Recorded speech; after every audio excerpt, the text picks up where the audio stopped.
Hello student, मैं हूं M हक और आप देख रहे हैं biology point A satellite of science एक अंगर्स राय। और आज आपके लिए जो टॉपिक लेकर के आए हैं वो class 12 biology chapter number 3 human reproduction मानव जनन से है।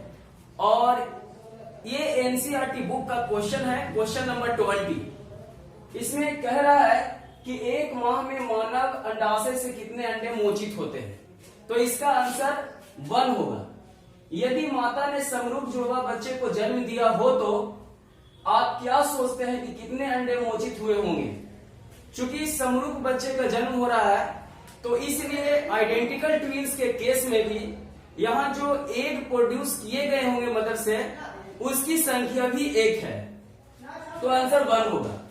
क्या आपका उत्तर बदलेगा यदि जन्मे हुए जुड़वे बच्चे द्विअंडज यमस्थ है यानी डाइजाइगोटिक है। तो डाइजाइगोटिक के केस में तो 2 एक भाग लेता है, इसलिए यहाँ पे आंसर हमारा बदलेगा, इसलिए यहाँ पे लिखाएगा यस। ठीक है, आइए अब इसको हम एक्सप्लेन करते हैं। मल्टीपल बर्थ, मल्टीपल बर्थ का मतलब क्या होता है कि एक सिंगल डिलीवरी में अगर एक से ज्यादा ऑफ स्प्रिंग को जन्म दिया जाता है मदर के द्वारा तो इसको हम मल्टीपल बर्थ बोलते हैं। और मल्टीपल बर्थ के केस में 90% ऐसा होता है कि जहां पे 2 शिशु को जन्म दिया जाता है जिसे हम ट्विंस कहते हैं। ये ट्विंस आइडेंटिकल भी होते हैं और नॉन आइडेंटिकल भी होते हैं।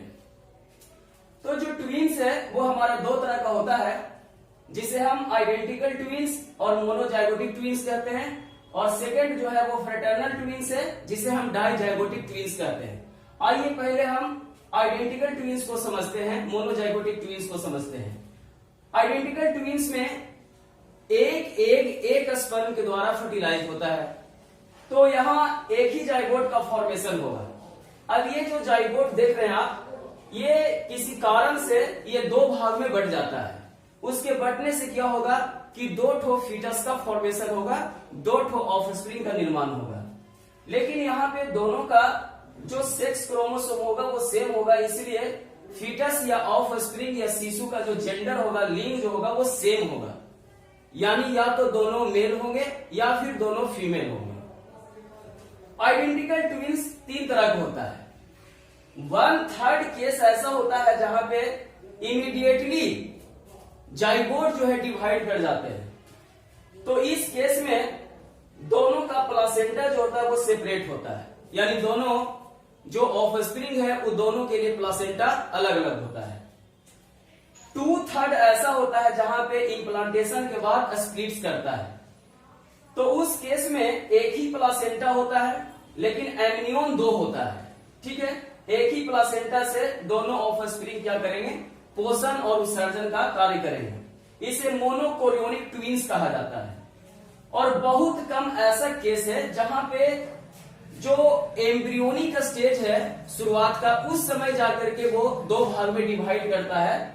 तो उस केस में एक प्लासेंटा और एक एमनियन होता है। तो दोनों जो ऑफ स्प्रिंग है वो एक ही प्लासेंटा से फंक्शन परफॉर्म करेगा, इसलिए इसको हम मोनो एमनियोटिक ट्विंस बोलते हैं। फ्रेटर्नल ट्विंस और डाइजाइगोटिक ट्विंस का मतलब हुआ कि 2 एग्स है और 2 स्पर्म्स के द्वारा वो फर्टिलाइज होगा। अब वहां पे जो जाइगोट बनेगा तो 2 जाइगोट बनेगा। अब वो दोनों जाइगोट या तो सेम सेक्स क्रोमोसोम या डिफरेंट सेक्स क्रोमोसोम का होगा। तो उस केस में वहां पे जो ऑफ स्प्रिंग बनेगा उसका जेंडर जो होगा वो या तो दोनों मेल भी हो सकता है, दोनों फीमेल भी हो सकता है, या एक मेल या एक फीमेल हो सकता है। वहां पे सेपरेट प्लासेंटा होगा, सेपरेट एम्बिलिकल कॉर्ड होगा, उसको हम बोलते हैं डाइकोरियोनिक ट्विंस बोलते हैं। अब ये जो बच्चा है जो जन्म लिया ट्विंस, वो या आइडेंटिकल था कि वो फ्रेटर्नल था, उसको कैसे पता लगाते हैं, तो उसके लिए टेस्ट होता है जाइगोसिटी टेस्ट। ठीक है, अब हम यूनिक ट्विंस के बारे में बात कर रहे हैं। यूनिक ट्विंस जो होता है वो 3 तरह का होता है, mirror image twins, conjoined twins और parasitic twins. Mirror image twins उसको बोलते हैं, ये सब टाइप ऑफ आइडेंटिकल ट्विंस ही है जहां पे एक ही जाइगोट होगा और वो फर्टिलाइजेशन के बाद 7 या 12 दिन के बीच में अगर 2 भाग में बढ़ जाता है तो उसके वजह से जो ट्विंस बनता है उसको बोलते हैं मिरर इमेज ट्विंस, जहां वो एक दूसरे का बिल्कुल कॉपी होगा, एग्जैक्ट कॉपी होगा। कॉन्जॉइंट ट्विंस में क्या होता है कि वो सेपरेट नहीं हो पाता है कंप्लीटली, स्प्लिट नहीं कर पाता है कंप्लीटली, जिसके वजह से उसका कुछ हिस्सा जुड़ा हुआ रह जाता है। तो जब वो ऑफस्प्रिंग बनेगा, जन्म लेगा, तो दोनों ट्विंस आपस में जुड़े हुए रहेंगे, या तो उनका हेड या चेस्ट या एब्डोमेन या ट्रंक आपस में दोनों का जुड़ा हुआ रहेगा। पैरासाइटिक ट्विंस में क्या होता है कि ये भी कॉन्जॉइंट ट्विंस ही है, जहां पे एक ट्विंस जो है बड़ा होता है, एक छोटा होता है, तो छोटा बड़ा पे आश्रित होता है। तो इस तरह से ट्विंस का फॉर्मेशन होता है आइडेंटिकल और फ्रेटर्नल ट्विंस। ठीक है, तो मिलेंगे फिर हम नेक्स्ट टॉपिक को लेकर के नेक्स्ट लेक्चर में। तब तक के लिए थैंक यू, धन्यवाद, ओके, जय हिंद।